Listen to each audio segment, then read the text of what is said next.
Hey, Richie Bullets your Broadheads. One of the most popular guns I have, or I should say, not the popular I have, well, some of the most views are on my cars. And got a few people PMing me that they bought a PM9 or a CM9, and they're having a couple of issues, right away. And my advice to them is, don't panic. And one of the guys who I PM'd took my advice, and everything worked out fine. So, cars, they need a break in, some of them. And I'm going to tell you why. First of all, these are like mini 1911s. The style, the takedown, and these springs are super, super tight. A lot of tension on them. Now, when you get a car, if you read up on them, they say the low, I've gone over this in some of my videos, but this is for new car owners breaking them in. These are dummy rounds. You insert the mag, drop the slide. That's how you load a round in a car.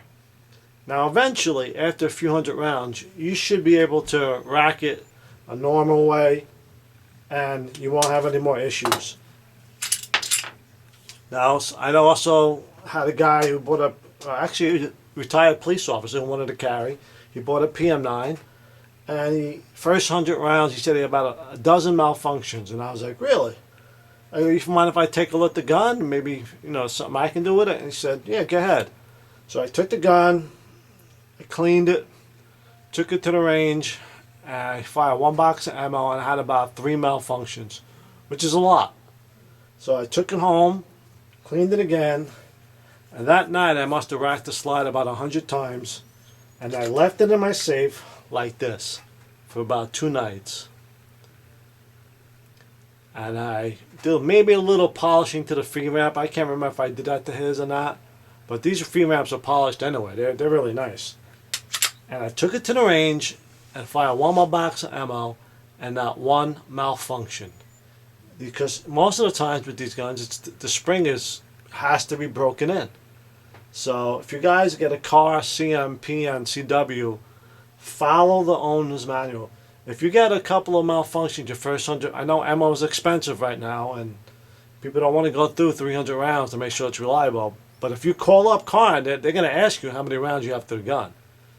And if your first 100 rounds, take it back home, stop what you're doing, don't waste no more rounds, give it a nice cleaning, rack the slide for about a half hour watching TV, rack it back, and then leave it locked back for a couple of nights, and take it back and to the range. And believe it or not, that solves most of the issues with cars. I mean, that's some of the knocks that people get them. One's perfect, one's a lemon. That's the case, because people give up on guns right away. Especially with 1911s, they start having malfunctions the first 150 rounds, whatever.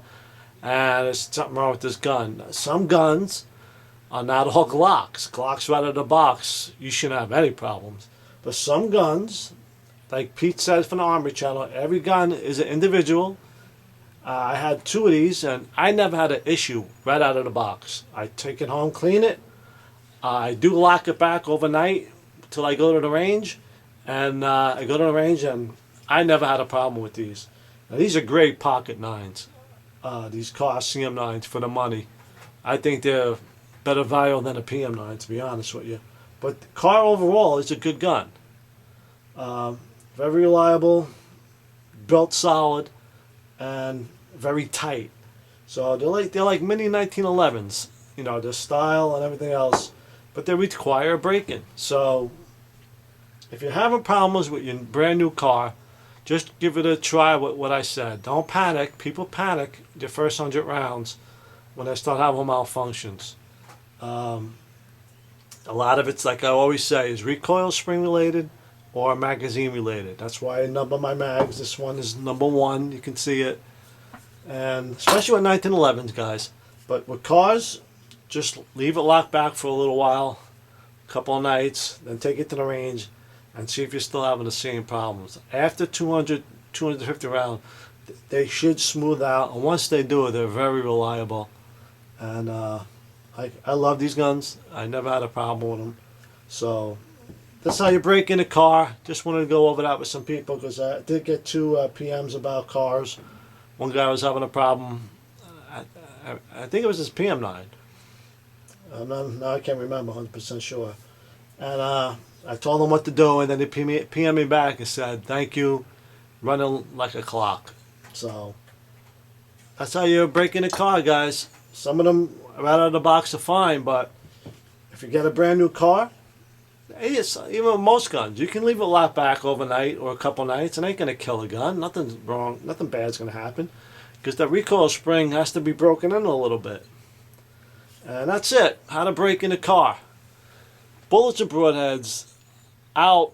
Cars.